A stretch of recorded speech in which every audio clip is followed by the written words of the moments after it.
poxa, a ascensão da China, até porque você disse, uma informação muito interessante, em 2015, os russos falavam, não, a Ucrânia não é um país. E em 2022 invadiram a Ucrânia. E hoje, se você pega o discurso do Partido Comunista Chinês, o Xi Jinping, ele fala, não, Taiwan não é um país. Taiwan é China. Sim. Então, mais quanto tempo, porque já há uma intenção declarada, né, de pegar Taiwan de volta. Mais quanto tempo para isso vir a acontecer? E aí, se a gente pensa no mundo como ele está hoje, bom, os Estados Unidos, eles são autossuficientes em energia, em produção de alimentos, e a China não é. E aí é muito interessante e inteligente, do ponto de vista do Partido Comunista Chinês, fazer um acordo com o Brasil, que é o principal exportador de comida do mundo, para falar, olha, a gente pode pagar pelas exportações em yuan, em vez de pagar em dólar.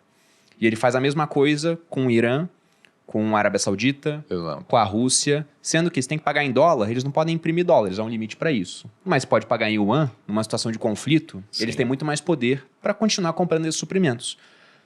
E a pergunta que vem na cabeça sempre é, e se estourar uma guerra?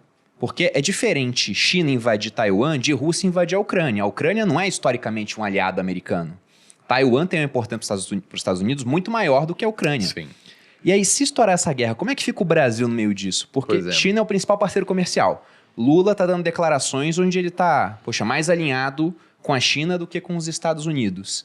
A gente conseguiria manter essa postura de neutralidade? Ou no final a gente falaria, não, estamos apoiando aqui as demandas chinesas de... Eles têm o direito de invadir Taiwan. Olha, primeiro, Taiwan é muito mais importante para a economia global do que a Ucrânia. Sim. Porque a Taiwan é o principal produtor de semicondutores que estão em tudo, não só nos celulares, mas no assim... Carro, micro-ondas, nos drones para a agricultura brasileira, etc. Ou seja, é uma peça-chave. E o que os americanos estão fazendo agora? Porque tudo que você está descrevendo, por um lado, é inteligente, mas a gente está reduzindo nossa dependência mútua, o que torna o conflito menos custoso. Ou seja, é isso que me preocupa. Porque tudo que a China está fazendo, de certa forma, é uma preparação. Ela quer talvez se blindar contra o risco de um conflito, mas lá na frente, quando ela conseguiu, e os Estados Unidos trouxeram as fábricas de produção de semicondutores para os Estados Unidos, o risco de conflito aumenta muito porque o custo econômico de um conflito cai. Porque você já não depende mais, a China já não depende mais do dólar, então ainda não estamos lá, né? Eu não acho que esse conflito vai acontecer no ano que vem, porque esse confronto seria uma bomba nuclear na economia global, basicamente, com impactos gravíssimos para todos os envolvidos, né? Ninguém sai ganhando disso. E todo mundo sabe disso.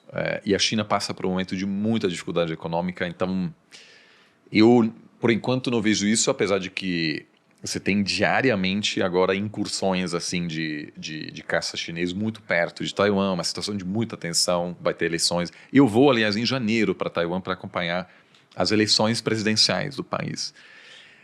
E assim, um país que está sob muita pressão, tentativa chinesa de pressionar os eleitores, que, ao meu ver, é muito contraproducente, porque os taiwaneses estão percebendo, olha, tem aí uma ameaça aí, então vamos votar para os caras... Exato, né? Tem um nacionalismo taiwanês muito forte. Ao mesmo tempo, é fundamental o que você está dizendo, a Ucrânia até recebe, agora veio recebendo mais armamentos ocidentais, mas o Ocidente tomou muito cuidado em reduzir ao máximo o risco de escalação. Quer dizer, não tem bases, né, na Ucrânia, não tem uma presença grande assim de que possa, de repente, haver um confronto. Teve muita relutância em enviar mísseis que possam alcançar território russo. Tanto que o grande problema hoje para os ucranianos é garantir aos fornecedores ocidentais que, com as armas, com os mísseis que eles recebem do Ocidente, eles não podem atingir território russo.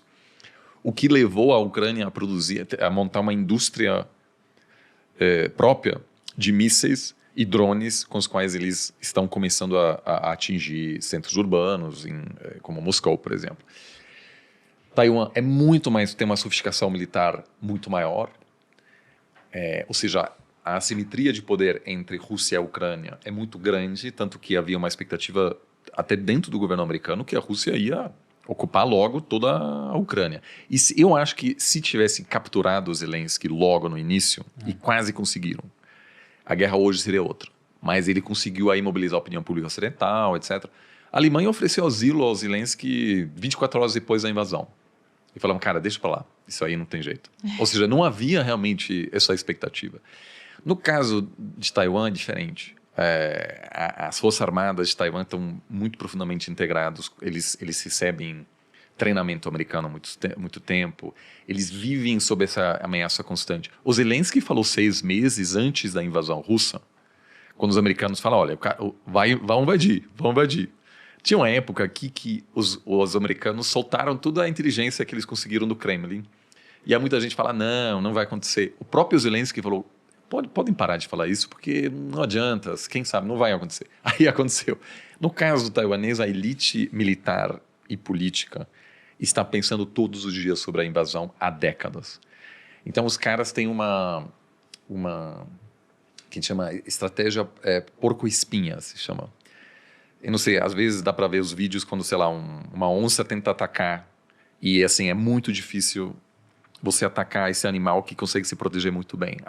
Então, uma invasão chinesa teria um custo militar muito alto, porque toda a ilha está, né, com mísseis antiaéreos, a população taiwanesa recebe treinamento toda hora sobre o que fazer, como se defender, para onde ir para pegar a arma. Você teria uma mobilização imediata da população se levantando contra uma possível ocupação chinesa.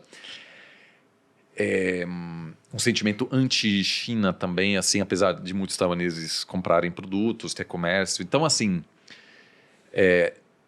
aquilo seria um conflito muito pior, com armas americanas de última geração sendo utilizadas contra as forças chinesas. E tem outra questão. A Rússia vem travando guerras há muito tempo, com frequência. Invadiu o Afeganistão, muito sangrento, invadiu a Geórgia, teve uma guerra civil envolvendo a Chechênia, uma região predominantemente muçulmana. Não é só a China que tem esses problemas com minorias muçulmanas, a Rússia também.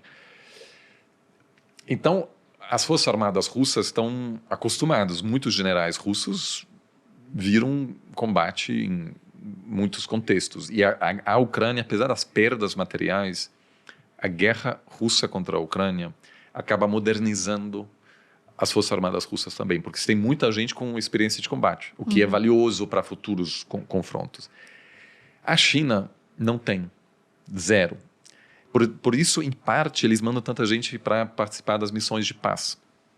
Porque, pelo menos em alguns países, as pessoas já utilizaram, né, já tiveram confrontos. Inclusive, o número de soldados chineses que participam de missões da ONU e morrem nos confrontos está aumentando. É uma estratégia chinesa de aumentar a exposição de soldados chineses a situações de combate.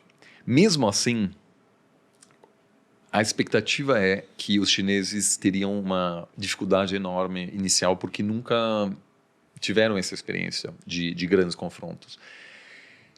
Por isso que eu espero que há um certo bom senso, assim, que a própria liderança militar vai dizer aquilo aí vai ser um desastre para os dois lados. Seria e com um colapso da economia global imediato, porque você não tem mais acesso a semicondutores. Ou seja, vai ter imediatamente uma escassez de produtos eletrônicos mundialmente, porque os chips que estão sendo produzidos nos Estados Unidos, eles não têm a mesma sofisticação. Taiwan também não é bobo.